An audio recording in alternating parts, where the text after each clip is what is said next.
Pak, selamat pagi. Waalaikumsalam, Mariam. Sampes. Ya. Bapak, ada beberapa hal yang ingin saya tanyakan terkait pengalaman Bapak sebagai kepala sekolah di SMP Negeri 2 Bojong.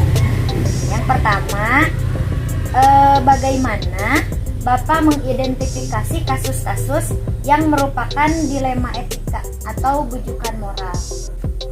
Contohnya di SMP Negeri 2 Bojong saja. Ya. Dan hampir di semua sekolah itu biasanya ada kepentingan atau ada semacam gesekan sebenarnya antar guru, antar pegawai. Di Bojong saja itu kelihatan jelas. Dan sebenarnya mereka itu dua-duanya di dua kubu tersebut seperti bermusuhan. Padahal kalau dilihat sepintas kepentingannya itu sama, ingin memajukan sekolah, ya. Ingin memajukan sekolah, hanya mungkin dari kedua kubu caranya berbeda. Yang satu yang betul-betul sangat ingin disiplin itu kadang-kadang dia itu tidak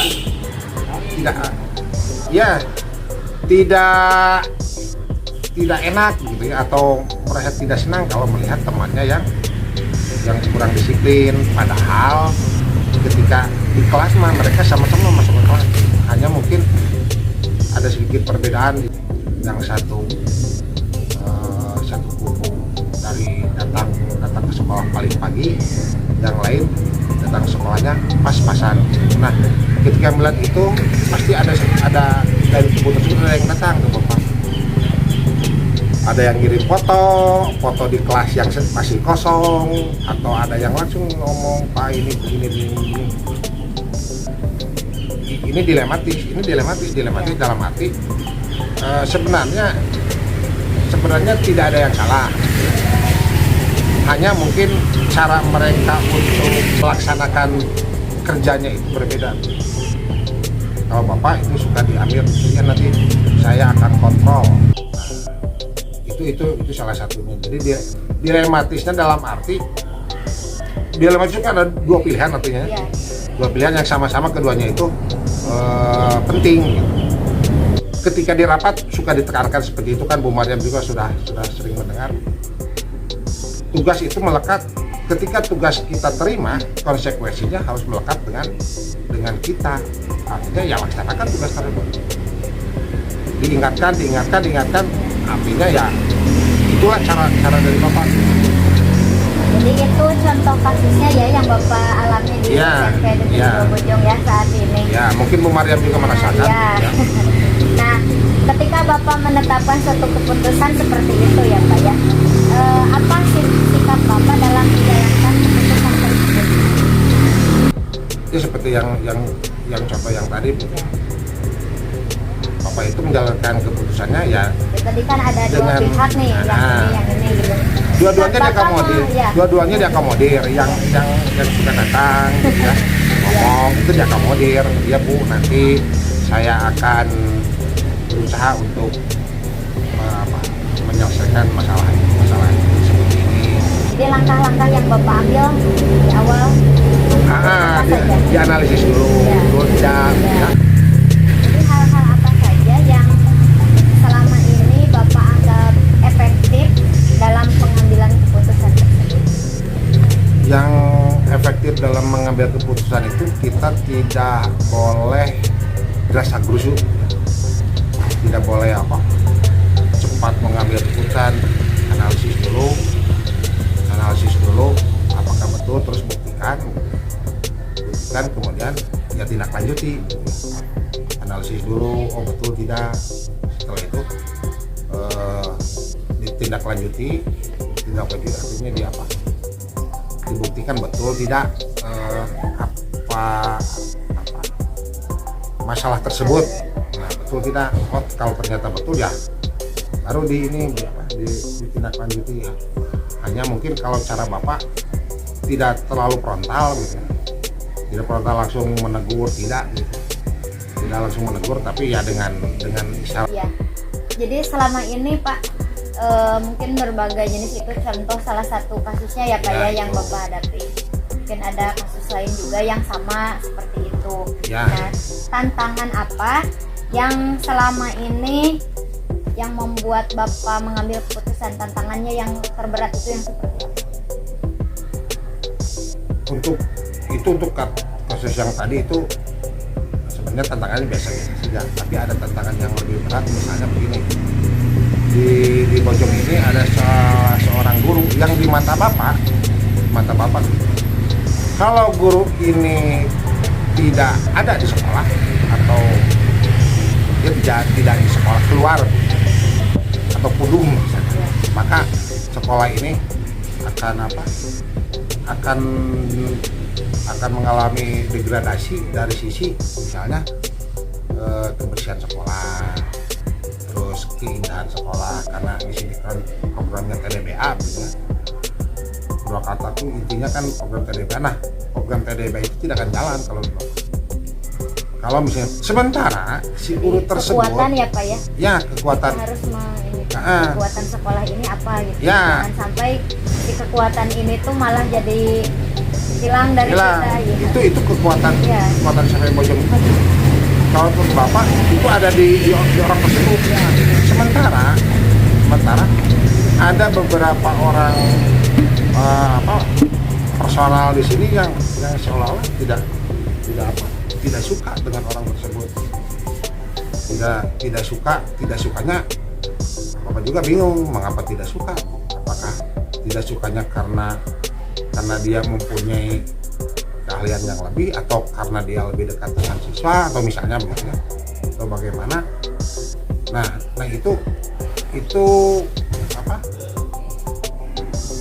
itu yang paling dilematis itu kalau menurut yang itu.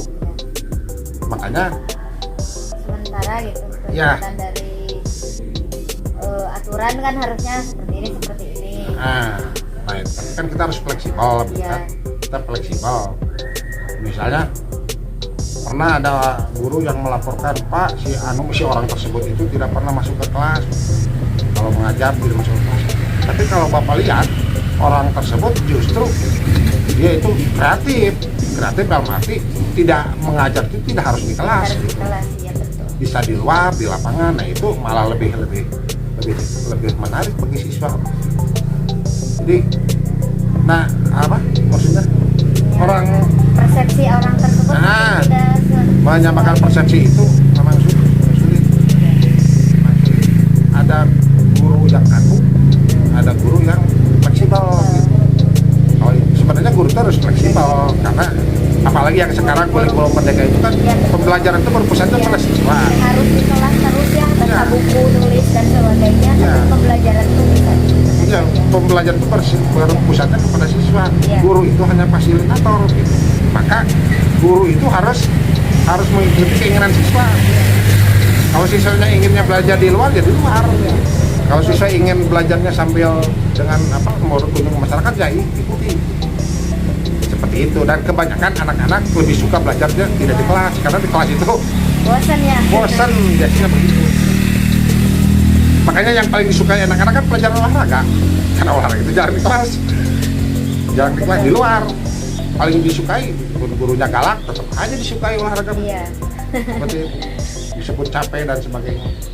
Karena mereka itu ke sekolah itu perlu apa ya? Selain belajar itu juga perlu karakternya ditumbuhkan, kan? Terus emosinya ditumbuhkan, jiwanya jiwa gembira, riang itu ditumbuhkan juga. Jangan sampai sekolah itu menjadi sesuatu yang menakutkan gitu.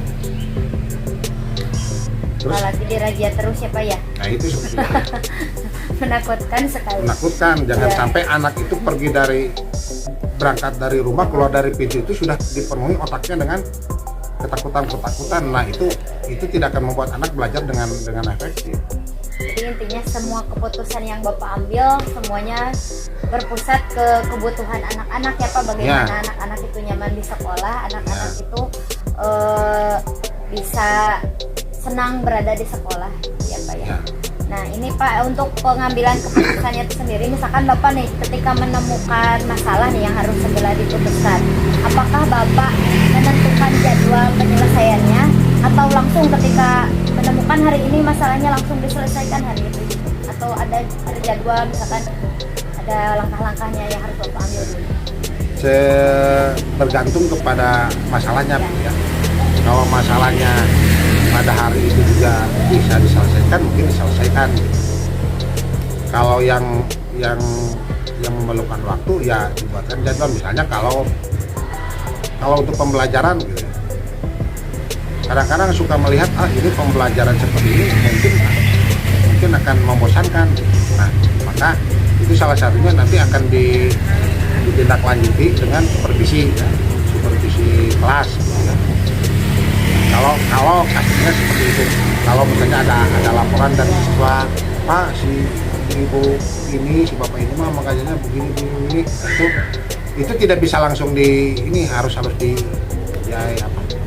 dicarikan solusinya dengan melakukan supervisi kelas supaya bisa langsung melihat.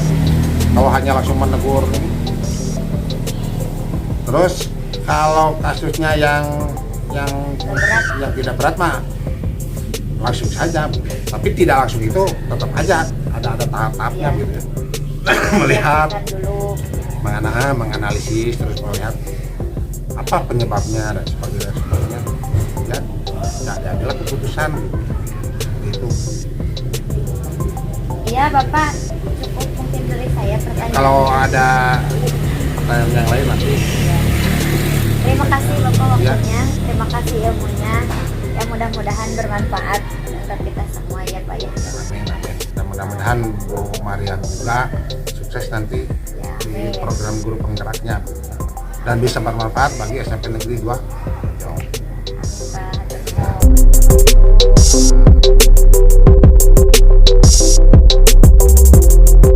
Assalamualaikum Bapak.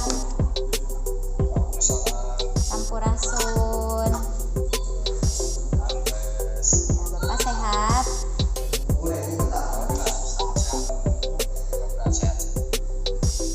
Bapak mohon izin mengganggu waktunya sebentar. Saya akan mewawancarai Bapak terkait dengan tugas guru penggerak yang berhubungan dengan modul 3.1 ini tentang pengambilan keputusan berbasis nilai-nilai kebajikan gitu ya Pak yang ada di sekolah. Jadi pertanyaan yang pertama ya Pak, ini selama ini bagaimana yang Bapak lakukan dalam mengidentifikasi kasus-kasus yang merupakan dilema etika atau bujukan moral?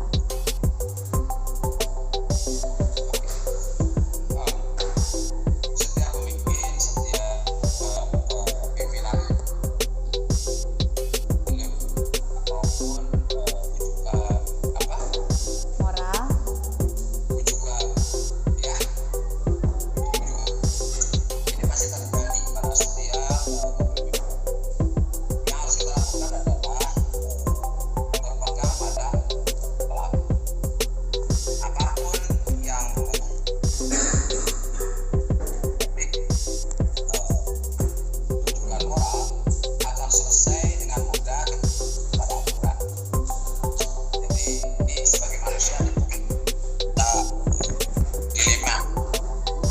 Bagaimana salah satu contoh ketika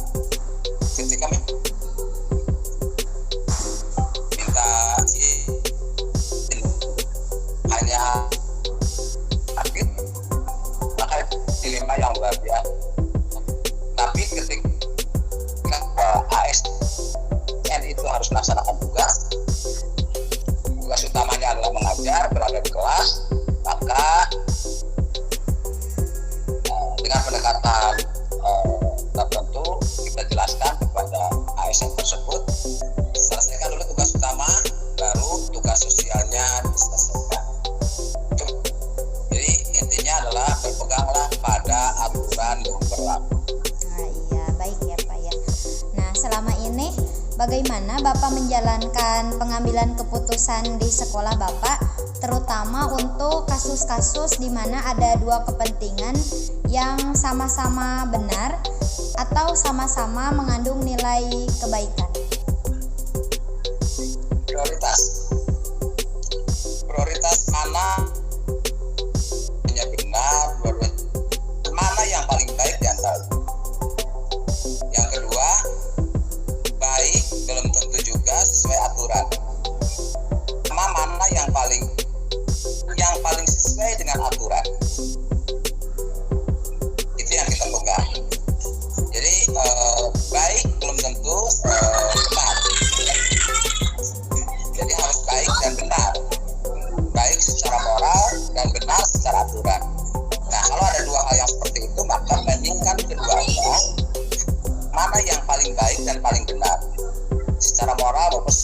yang paling penting adalah secara aturan.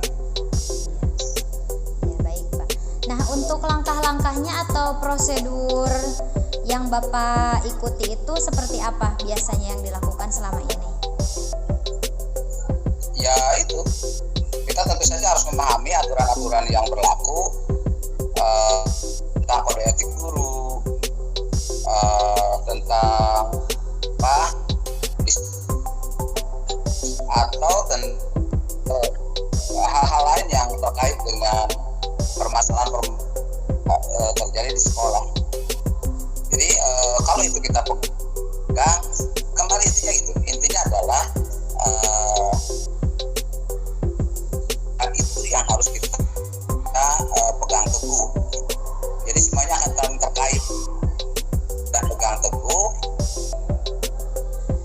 Kita akan dengan menyelesaikan sebuah masalah dan kita tidak akan punya lagi apa yang disebut dengan dilema karena aturannya jelas. Nah, hal-hal apa saja yang selama ini Bapak anggap efektif dalam mengambil keputusan pada kasus-kasus dilema etika? Ada beberapa hal ya, ini ada yang terkait dengan faktor lingkungan juga ya. Faktor lingkungan yang baik itu akan memudahkan kita untuk mengatasi dilema etika maupun bisikan moral. Artinya ketika lingkungan kita, orang-orang di sekitar kita sudah itu, maka itu yang akan mengambil keputusan. Apakah Bapak memiliki sebuah tantangan atau sebuah hambatan ketika akan mengambil suatu keputusan yang berat misalnya? Sejauh ini tidak ada ya. Karena apa? Karena selain berpegang pada aturan, saya juga memang selalu berkoordinasi ke atas, ke pimpinan, atau koordinasi dengan rekan kerja. Jadi musyawarah, koordinasi itu juga salah satu upaya yang bisa kita tempuh. Dengan demikian,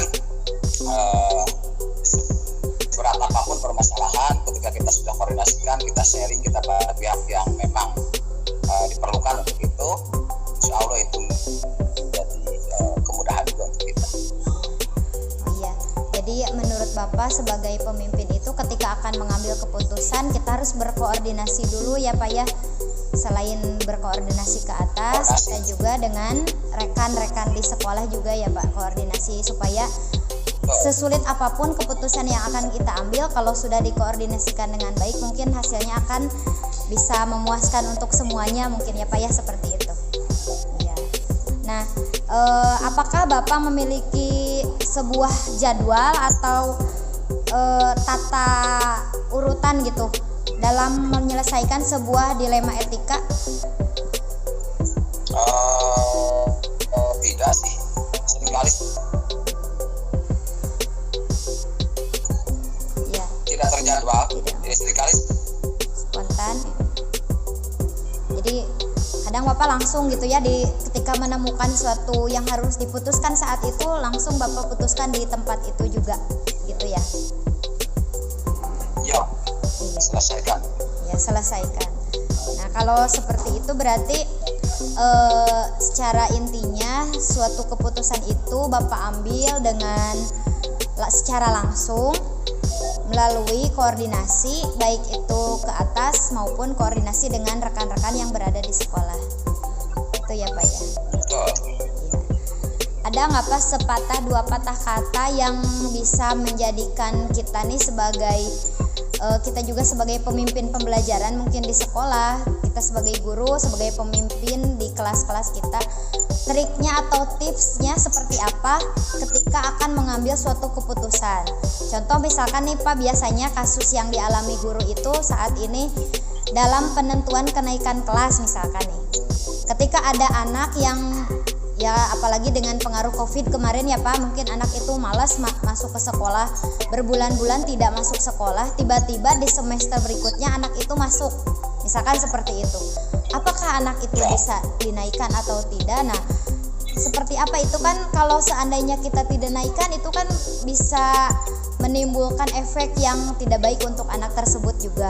Di sisi lain, anak itu sudah mau masuk sekolah lagi karena mungkin dia termotivasi ingin mulai sekolah. Nah, itu kan menimbulkan dilema sebetulnya bagi guru-guru. Nah, saya minta tips atau triknya dari Bapak nih untuk menyelesaikan kasus tersebut dan keputusan apa yang sebaiknya kami ambil. Oke. Yang pertama tentu kita sebagai makhluk sosial,